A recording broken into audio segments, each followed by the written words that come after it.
I talked about Daft Pina before in my first Down the Rabbit Hole video, and I thought after that I wouldn't talk about him again. But again, somehow Daft manages to do something even worse. Now let's get ready to go down the rabbit hole with Daft Pina. The Odd Ones Out is the most popular YouTube animator on the platform. Daft, after the Jaden thing, became somewhat friendly with Odd Ones Out, until James cut ties with Daft and brought up stuff like him revealing Rule 34 of his best friend Jaden. Daft wouldn't reveal this initially, and you could tell Daft held a grudge, but he wouldn't say anything until James got into the controversy over his mobile game. After this, Daft would make a video on James, saying that he's racist because of a Tumblr post from one of James's older friends, even though they made extremely racist statements about white people, saying that they don't know if they could trust white people after James. And Daft didn't go over it himself. He got a collaborator who was conveniently black. And something to note is that the original collaborator was Sunny TM, and Sunny TM even called him out on that. Speaking of collabs, Daft sure does a lot of those. Not that they're even a collaboration in the sense of other person bringing something to the table other than their voice. I wonder why. It couldn't be because he hides behind the guise of someone else saying it to get his opinions. He's too scared to say in his video himself. Could it? You wanna know why I know this? I know this because after Daft befriended me, almost immediately, he asked me to read lines for his latest video. What video was that, may you ask? Well, it was the Odd Ones Out video where he accuses him being racist. I wonder why he would get me to read lines in a video where he calls someone racist. It couldn't be because I'm black, could it? That'd be too much of an argument from authority. And we all know Daft is against that, so he would never willingly participate in doing it for the sake of a video, right?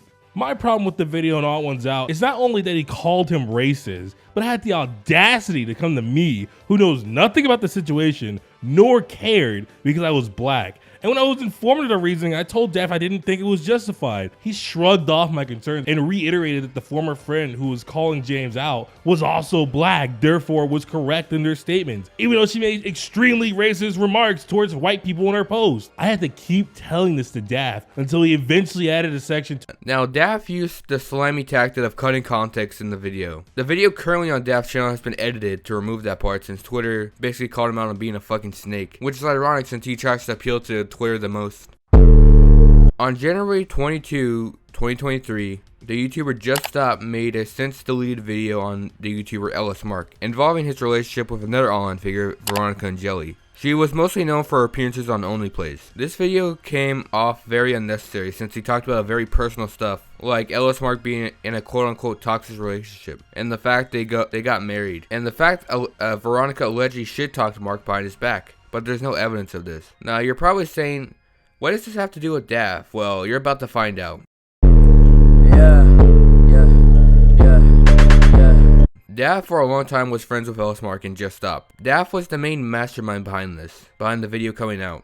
I'm just gonna let Just Stop explain this side. Decided I wanted to try reaching out to the person with a call, preparing a video script as well, as they'd seemingly pushed away other people's individual concerns, so during Daft and I's conversation, I came to the conclusion that a video compiling all their experiences and complaints together would show that many people were concerned for legit reasons and displayed negative behavioral patterns. I also was of the belief that, regardless of whether the call went well or not, it needed to be said since it seemed to be affecting many others as well as the person. Obviously now, though, I believe that everything specifically relating to the person's relationship should have been excluded, as it was private, and regardless of how I feel about it, it shouldn't have been revealed for everyone to see. But back to the retelling, first came the call, which should have been the end of it straight up, but the entire setup was a massive mistake. At first, I'd thought about going into it more naturally without Daft present, stating my concerns to them genuinely, and being straightforward about who I'd talked to and why. However, Daft wanted to use it as an opportunity to probe for information we hadn't had confirmed yet, and insisted on having the call recorded with pre-made questions to ask and a group of friends to join in. But he also wanted to be real sneaky and underhanded about saying it would be recorded, mixing the mention of it in offhandedly with a longer statement, so if the person didn't address the recorded bit, it would technically count as consent, as they live in a two-party consent state. However, I knew for a fact that wasn't how it was going to go, and mentioned as much to Daft, but he shrugged it off, and though I knew it wasn't the right thing to attempt, I tried going along with it thinking he knew best. It was noticed immediately, no doy.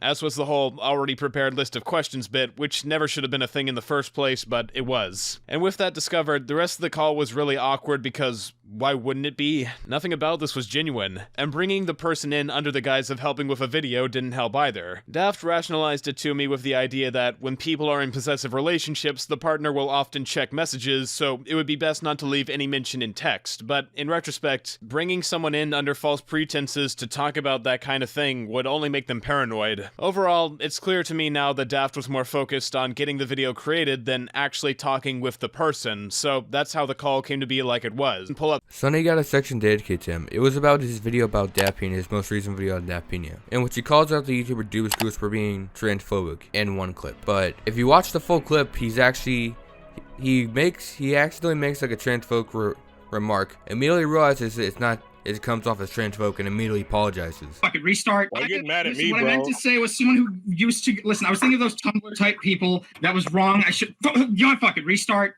Fight. Listen, I'll just admit I said it and say I'm sorry. Is that better? To which Sonny in the Discord then proceeded to laugh and claim an apology wasn't enough, and it'd only mean anything if he donated to charity and said so on his Twitter, which he then did. I don't know. I don't fucking know. Admit to your fault and start saying if. Admit to my fault. I said, listen, what I said was transphobic, and I don't, and it was wrong to say, and upon reflection, I am sorry. Okay. Don't do it again.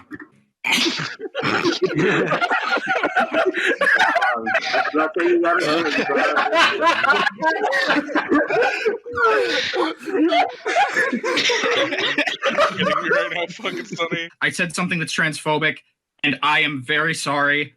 I legitimately mean it. If you want me to prove it somehow, I'm willing to try. I'm sorry. I want you to donate $100 to a trans organization. You fucking mad, man. As I'm writing this, Veronica and Jelly made a video about the situation in which she goes over the stuff behind the scenes and addresses Daft personally.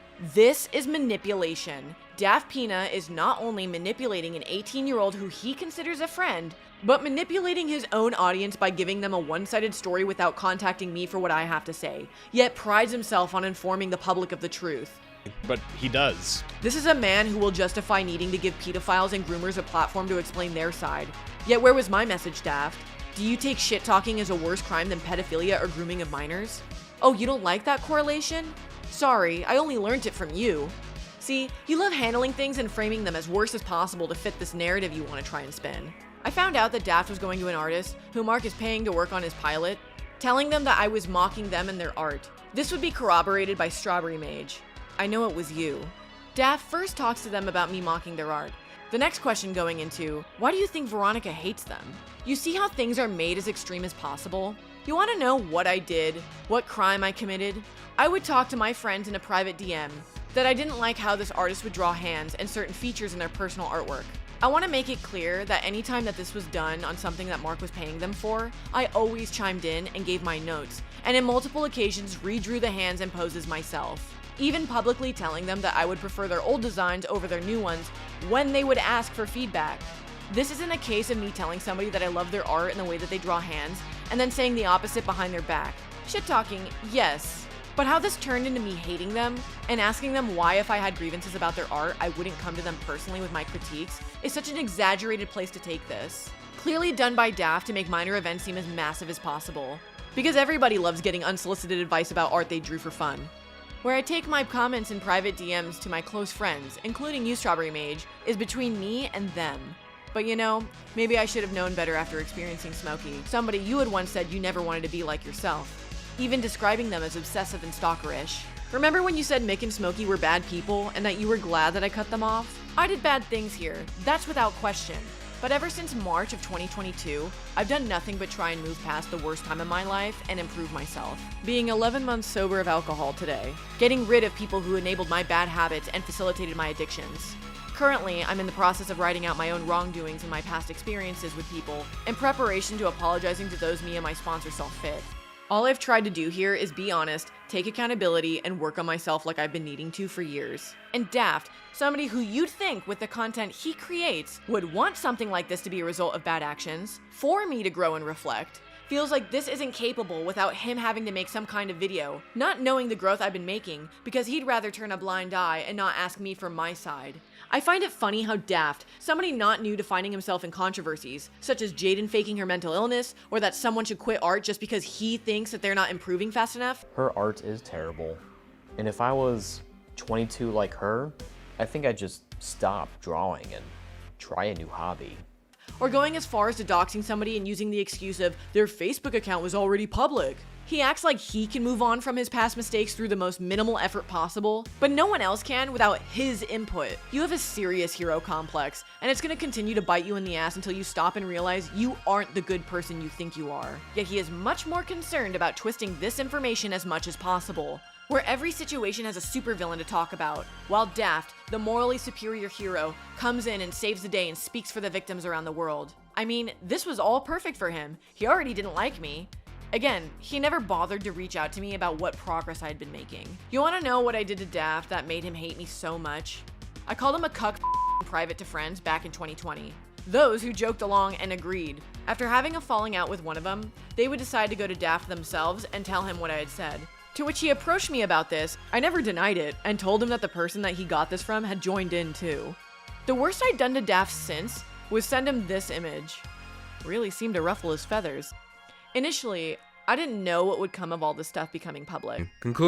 My conclusion is that Daft has never changed. No matter how many times people have called him out, he won't change. He just got really good at hiding at this point. But the cat is out of the bag. It's pretty clear to me, no matter what Daft can say, he will always be the same.